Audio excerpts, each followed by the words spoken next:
सहनाववतु सहनौ भुनक्तु सह वीर्यं करवावहै तेजस्विनावधीतमस्तु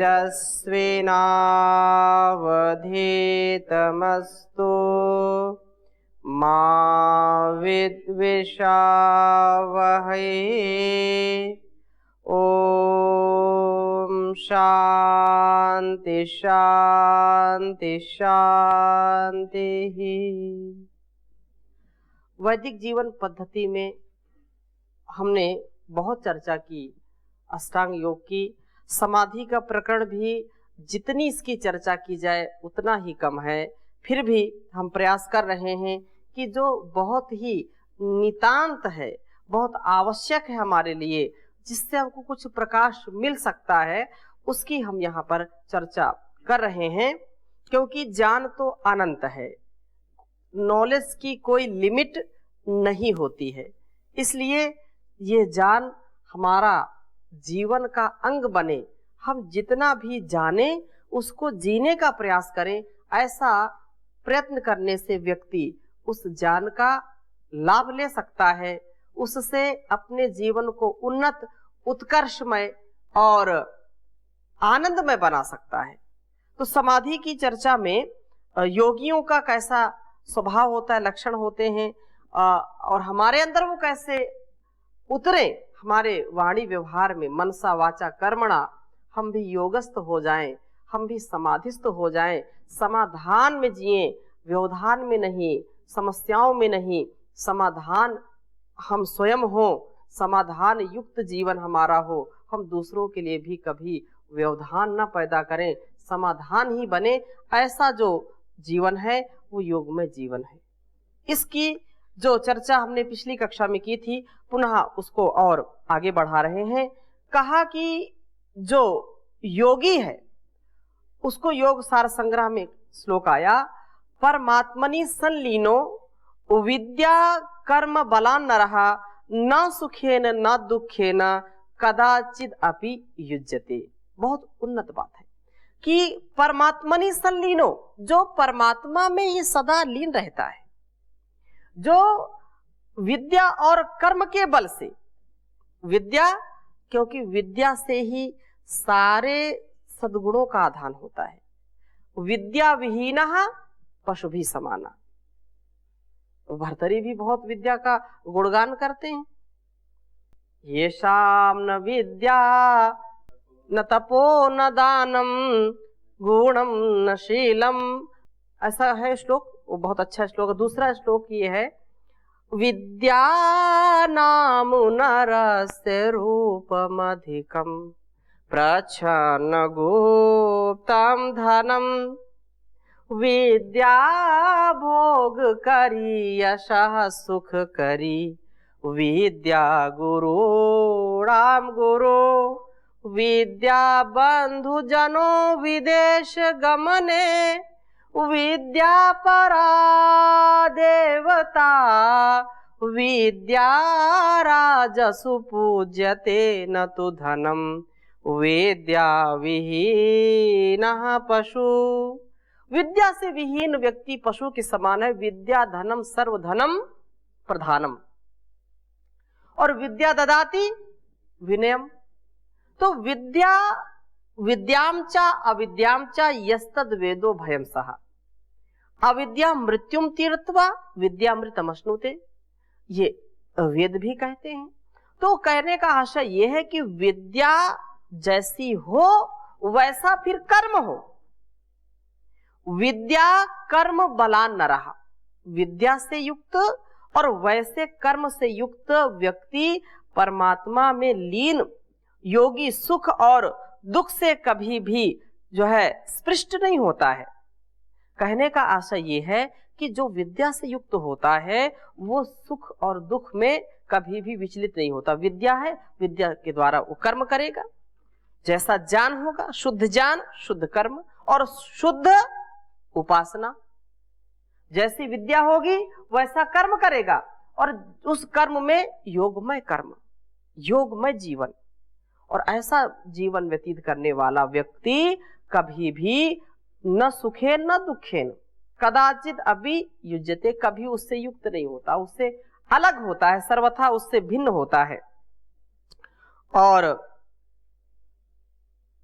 ये भी बात आगे कही, पवनो बध्यते ये न मनस्तेनैव बध्यते, मनश्च बध्यते ये न पवनस्तेन बध्यते।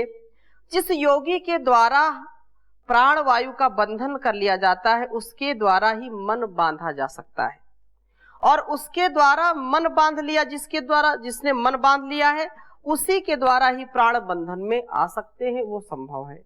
और ये मन और प्राण जब नियंत्रित हो जाते हैं तभी समाधि की प्राप्ति होती है। मन यदि चंचल है, प्राण हमारे चंचल हैं, तो कैसे समाधि की प्राप्ति होगी? समाधि की प्राप्ति हो नहीं सकती है।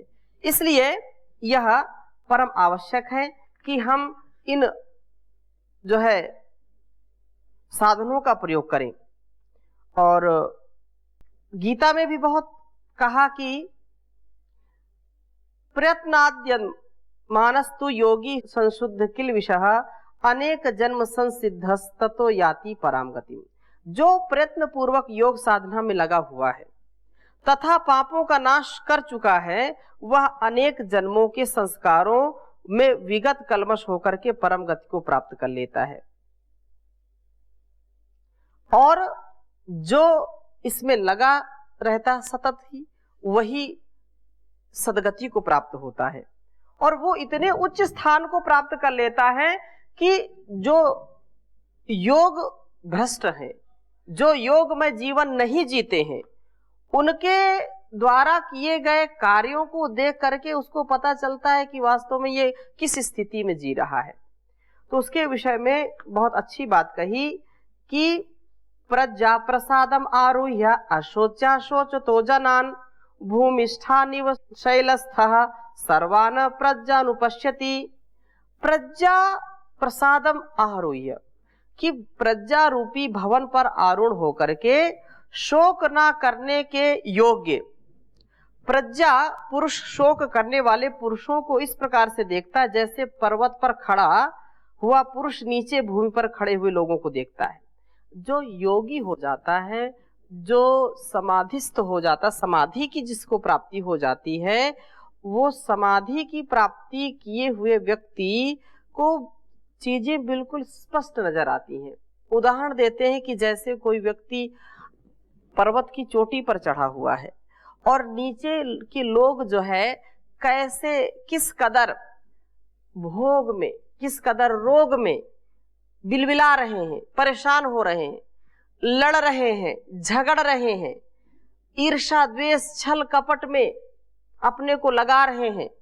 तो जो प्रज्ञा से युक्त व्यक्ति है, प्रज्ञा प्रसादम आरुह्य, वो प्रज्ञा प्रसाद में, प्रज्ञा रूपी महल में या योग रूपी महल में या पर्वत की चोटी पर जैसे चढ़ा हुआ व्यक्ति नीचे का नजारा बिल्कुल स्पष्ट देखता है, वैसे ही जो प्रज्ञा से संपन्न व्यक्ति है, स्थित प्रज्ञ जो व्यक्ति है, वो भी दूसरों के स्वभाव को देख करके तुरंत ये उसको ज्ञान हो जाता है कि इसको कितनी पिपासा है विषयों के प्रति, कितनी तृष्णाएं हैं, और उसके ऊपर उसको करुणा आती है कि यह व्यक्ति कितनी जो है दयनीय स्थिति में है, इसको ऐसा जीवन व्यतीत करने के लिए विवश होना पड़ रहा, क्योंकि इसको ज्ञान नहीं है, योग में इसका जीवन नहीं है, वो बिल्कुल एक्सरे कर लेता है, ऐसा उसका सामर्थ्य हो जाता है।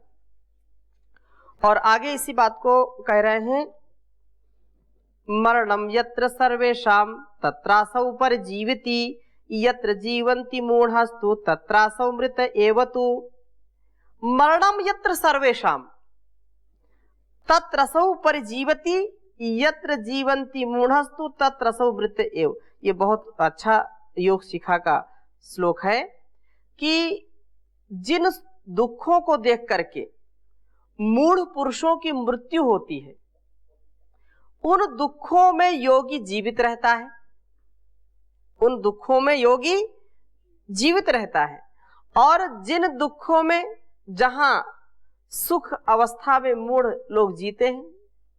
जैसे लोक के जो भोग हैं इनको ही लोग पाना चाहते हैं, इनके लिए होड़ लगी हुई है। यही जीवन तो यही है, खाओ पियो मौज करो, यही जीवन है। ऐसी स्थिति में योगी मृत रहता है, मरा सा रहता है, अर्थात उसको इससे कोई आसक्ति नहीं रहती, बिल्कुल अलग होता है। और जिस योग मार्ग में चलने में भोगी लोग मरे जैसे रहते हैं, विद्या की प्राप्ति में जो लोग रोगी हो जाते हैं, क्या विद्या पढ़ना, ज्ञान में, साधना में, योग में जीवन जीने में जो, या अध्यात्म में जीवन जीने में जो लोग कतराते हैं, ये तो बड़ा कठिन काम है, वास्तव में कठिन काम है। वहां योगी उसको जी करके दिखाता है, वहां योगी उस जीवन को धारण करके दिखाता है, योग में जीवन जीता है, जो कि बहुत ही कष्ट साध्य है। ज्ञान का मार्ग कृपाण की धारा, ज्ञान का मार्ग ऐसे जैसे जो है तलवार की धार पर चलने के समान है।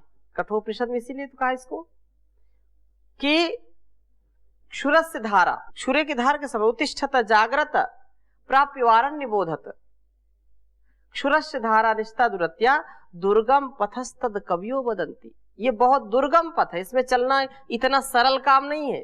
कोई बिरले व्यक्ति ही इस योग मार्ग को अपनाते हैं। जो कोई जो है हजारों लाखों में माई का लाल होता है कोई, वो इस योग मार्ग को अपनाते हैं। नहीं तो भोग मार्ग के लिए सब होड़ लगाते हैं, भाई मुझको ये बनना, मुझको ये करना, मुझको ये करना। ऐसी स्थिति में तो यही बात यहां कही कि मरणम यत्र सर्वेशाम तत्र असौ परिजीवति, वहां पर जीवित रहता है। और यत्र जीवंति मूढ़स्तु तत्र असौ मृत एवतु, जैसे वहां पर जो है भोगों में वो बिल्कुल सोया जैसा रहता है, लेकिन योग में जीवन में बिल्कुल जागता रहता है, जहां पर लोग के लोग सोते हैं।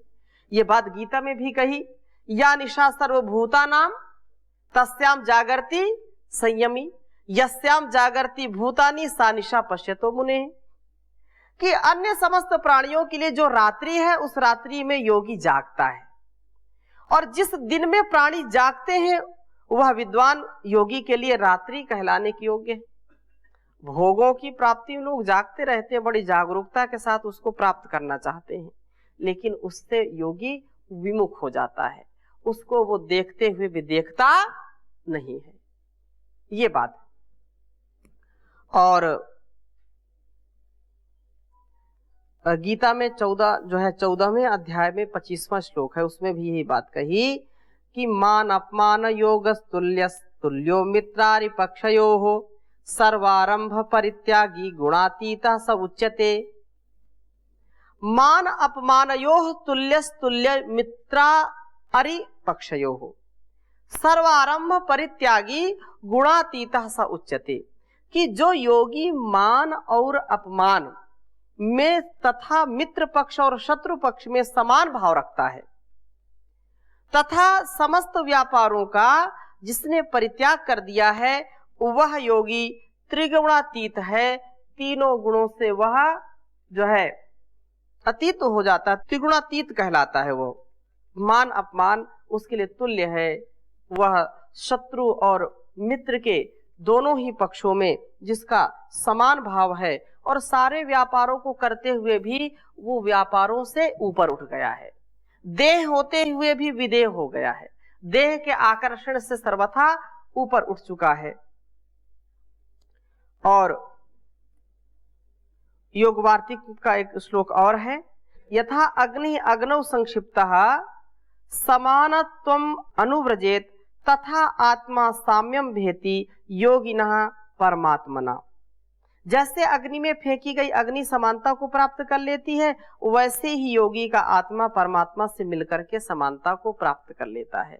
अग्नि में अग्नि डाल दिया तो कोई कह नहीं सकता कौन सी अग्नि डाली, उसको निकाल नहीं सकता कि ये अग्नि मैंने डाली थी। ऐसे ही परमात्मा में जो योगी अपने आत्मा को मिला देता है, वो समानता को प्राप्त कर लेता है।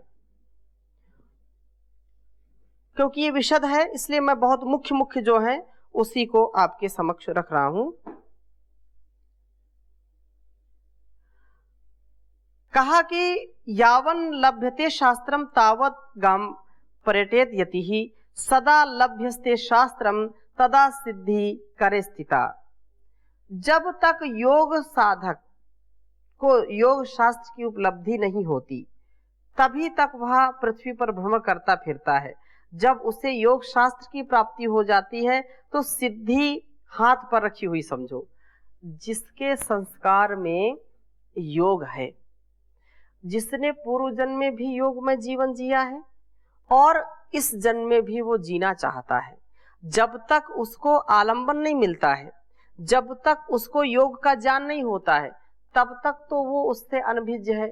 लेकिन जिस दिन उसको ज्ञान हो जाता है योग का, उस दिन समझो समाधि उसके हाथ में है। अर्थात ये संस्कारों का चमत्कार होता है कि व्यक्ति जैसे संस्कारों को जीना चाहता है वैसे संस्कार उसको जैसे आलंबन मिलते तुरंत उद्बुद्ध हो जाते हैं और उसमें उसको बहुत जल्दी गति की प्राप्ति होती है। जैसे कोई यहाँ आप देखते हैं अष्टाध्यायी कोई याद करता है, कोई योग दर्शन याद करता है, कोई गीता याद करता है। कई ऐसे हैं कि उनको पूरे दिन में 2, 4, 10 सूत्र या श्लोक याद हो पाते हैं। कोई ऐसे हैं कि 200 से 500, 800 तक सूत्र एक दिन में याद कर लेते हैं। क्या तात्पर्य इसका? इसका तात्पर्य यह है कि पूर्व जन्म में ऐसा कुछ कर्म किया है जिससे उनका स्वभाव ऐसा है कि वो तुरंत उसकी प्राप्ति कर रहे हैं। योगीश्वरः शरीराणि करोति विकरोति च प्राप्नुयाद विषयान कैश्चित उग्रम तपश्चरेत सहरेच्च पुनस्तानि सूर्यो रश्मि गणानिव। एक सिद्ध योगी विभिन्न शरीरों को बनाता है और मिटा देता है। कुछ शरीरों से विषयों का भोग करता है और कुछ से उग्र तप करता है। फिर उन शरीरों को वह अपनी उसी प्रकार समेट लेता है जैसे सूर्य अपनी किरणों को समेट लेता है। योगी का जो स्वरूप है उसमें अनेक प्रकार से हम देख सकते हैं कि योगी का सामर्थ्य जो होता है वो विभिन्न चीजों को केंद्र में रखकर करता है, लेकिन निर्लेप भाव से।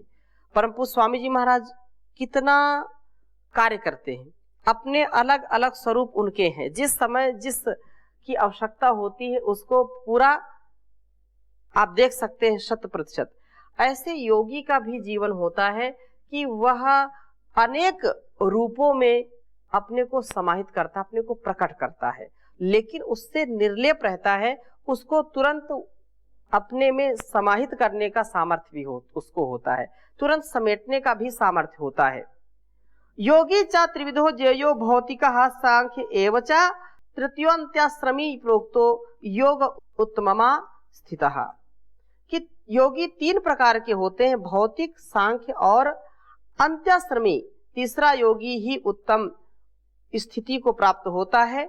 योगिनो विविधै रूपैः नराणाम उपकारिणः भ्रमन्ति पृथ्वी में ताम अविज्ञात स्वरूपिणः। योगी जन अनेक रूपों में मनुष्यों का उपकार करते हैं, अज्ञात स्वरूप वाले होकर वे इस पृथ्वी पर घूमते रहते हैं। योगी आत्माएं बहुत होती हैं जो इस संसार में भद्र को बढ़ाती हैं, कल्याण को बढ़ाती हैं। भले ही वो जो है प्रत्यक्ष रूप में या हम सबके बीच में नहीं है, लेकिन उनकी जो संवेदनाएं हैं, जैसे कोई योग में जीवन कहीं पर व्यतीत कर रहा है, जैसे कोई भी व्यक्ति है उसका ओरा काम करता है, उसका जो ओरा है वो हमेशा कार्य करता रहता है। अर्थात वह व्यक्ति अपनी भावनाओं से, अपनी संवेदनाओं से राष्ट्र की, समाज की उन्नति में विशेष योगदान देता है, विशेष वह सहयोग करता है। तो ऐसे योगी और समाधिस्थ लोगों से भी ये संसार हमारा अच्छा चलता है। ब्रह्मांड पुराण में एक श्लोक आया, कहा कि योगीन परिवदेत यस्तु ध्यानिनो मोक्षकाक्षिणः सा गच्छेन् नरकम घोरम श्रोताप्यस्य न संशयः। योगीन परिवदेत यस्तु, जो व्यक्ति ध्यान मग्न मोक्ष अभिलाषी योगी की निंदा करता है, योगियों की निंदा या उनका अपमान नहीं करना चाहिए। जो योगस्थ होकर के कर्म करते हैं, जीवन में स्वस्थ होकर के काम करते हैं, उनके लिए कहा योगी को जो मोक्ष के मार्ग में चल रहे हैं, आध्यात्म के मार्ग में चल रहे हैं, उनकी कभी भी निंदा नहीं करनी चाहिए। जो उनकी निंदा करता है और जो उस निंदा को सुनता है वो घोर नरक में जाता है। योगियों के प्रति निंदा करना और उनकी निंदा को सुनना, ये नरक का तात्पर्य यह है कि जब हम योगियों की या आध्यात्मिक जीवन जीने वालों की निंदा करेंगे तो फिर कोई व्यक्ति अध्यात्म जीवन को नहीं चाहेगा और जिससे समाज अच्छा नहीं बनेगा, जिससे लोगों में दुख, दर्द और अनेक प्रकार के कष्ट आएंगे। तो जब हम किसी को अगर निंदा करते सुनते हैं तो हमारा कर्तव्य उसको समझाना चाहिए। इससे क्या है, ये समाज की सेवा है। योग में जीवन जीना, अध्यात्म में जीवन जीना क्या है, समाज की सेवा है। और जितने आध्यात्मिक लोग होंगे, जितने योग में जीवन जीने वाले लोग होंगे, उतना ही हमारा समाज स्वस्थ होगा, उतना ही राष्ट्र हमारा स्वस्थ होगा। और जितने भोगी होंगे उतना रोगी समाज होगा और उतना ही राष्ट्र भी हमारा रोगी होगा, अवनति को प्राप्त होगा। इसलिए इसको सोच समझ करके हमको कभी भी ना योगियों की निंदा करनी चाहिए, उनको कभी हतोत्साहित नहीं करना चाहिए, और ऐसा जो कर रहे उनको भी कभी ना करने का जो है सामर्थ्य उनके अंदर आए, ऐसा ना करें, ऐसी प्रेरणा उनको देनी चाहिए। इसके बाद और भी कहा कि योगाभ्यासी हमेशा, व्यास भाष्य में आया है कि संसार बीज क्षयम ईक्षमाणः स्यान् नित्य युक्तो अमृत भोग भागी, शय्यासनस्थो स्थपथिव्रजन्वा स्वस्था परीक्षीण वितर्क जालः संसार बीज क्षयमीक्षमाणः स्यान् नित्यम युक्तो अमृत भोग भागी। कि योग साधक को शैया पर बैठे हुए या मार्ग में जाते हुए भी आत्मलीन रह करके संशय के जाल को काट करके, संशय जहां पर हो उसको मिटा करके, उसको काट करके, संसार के बीज रूप अज्ञान के क्षय की इच्छा करते हुए सदा योगाभ्यास करना चाहिए और अमृत भोग का भोक्ता बनना चाहिए। निष्क्रिय नहीं रहना चाहिए। हर पल हर क्षण चिंतन मनन में हमारा व्यतीत होना चाहिए कि इस संसार का जो संशय है, इस संसार में जो एक अज्ञानता का, अंधकार का जो पर्दा पड़ा हुआ है, उसको मैं कैसे क्षीण करूं, उसको कैसे हटाऊं। जो अज्ञान के बादल आ गए हैं उनको कैसे मैं दूर करूं, उनको कैसे छिन्न भिन्न करूं। ऐसी स्थिति में व्यक्ति को सदा पुरुषार्थ करने में कोई बुराई नहीं है, उसका उत्थान है। यदि वो सैया पर बैठा है तो भी, मार्ग में चल रहा है तो भी, कोई कार्य कर रहा तो भी, चिंतन मनन हमेशा करते रहना चाहिए। अपनी उन्नति का, अपनी आत्मोन्नति का जो मार्ग है उसके प्रति, उसके साधनों के प्रति हमारा विचार रहना चाहिए। मैं कौन हूं, मेरा कर्तव्य क्या है, मैं किस लिए आया हूं, यहां से कहां जाऊंगा, मेरे गुण कर्म स्वभाव कैसे होने चाहिए, मुझको मुक्ति कैसे मिलेगी, मेरे संसार में आने का जो प्रयोजन है वो कैसे सिद्ध होगा, धर्म अर्थ काम और मोक्ष की कैसी सिद्धि होगी। ऐसा चिंतन करना सबके लिए अनिवार्य है। योगाभ्यासी के लिए तो नितांत आवश्यक इस बात को कहा। और योग वार्तिक में भी कहा, श्रुत्वा स्पृष्ट्वा च दृष्ट्वा च भुक्त्वा घ्रात्वा शुभाशुभम न हृष्यति ग्लायति च सा शांता इति कथ्यते। कि जो साधक पुरुष शुभ अथवा अशुभ पदार्थ को सुन करके, छू करके, देख करके, खा करके अथवा सूंघ करके ना प्रसन्न होता है और ना दुखी होता है, वह पुरुष शांत योगी कहलाता है। वही योगी है, वही शांत स्वभाव वाला है, वही समाधिस्थ, समाधि को प्राप्त हुआ कहाता है। और अगली बात कही कि सर्वातिशयी निर्दोषम ऐश्वर्यम इदम आत्मनः पश्यतो योगिनो ब्रह्मम अप्यैश्वर्यम तृणायते। आत्मा का यह दोष रहित ऐश्वर्य समस्त अन्य ऐश्वर्यों से ऊपर है, क्योंकि जिस आत्म ज्ञान के पश्चात योगी जन ब्रह्म के ऐश्वर्य को भी, एक तो यह है कि आत्मा का यह दोष रहित ऐश्वर्य समस्त अन्य ऐश्वर्यों से ऊपर है, क्योंकि जिस आत्म ज्ञान के पश्चात योगी जन ब्रह्मा के ऐश्वर्य को भी तृणवत समझते हैं। एक ब्रह्म है, एक ब्रह्मा है। तो जो ब्रह्म है वो तो वह परमपिता परमेश्वर है, और ब्रह्मा एक उपाधि है। ब्रह्मा क्या है? उपाधि है।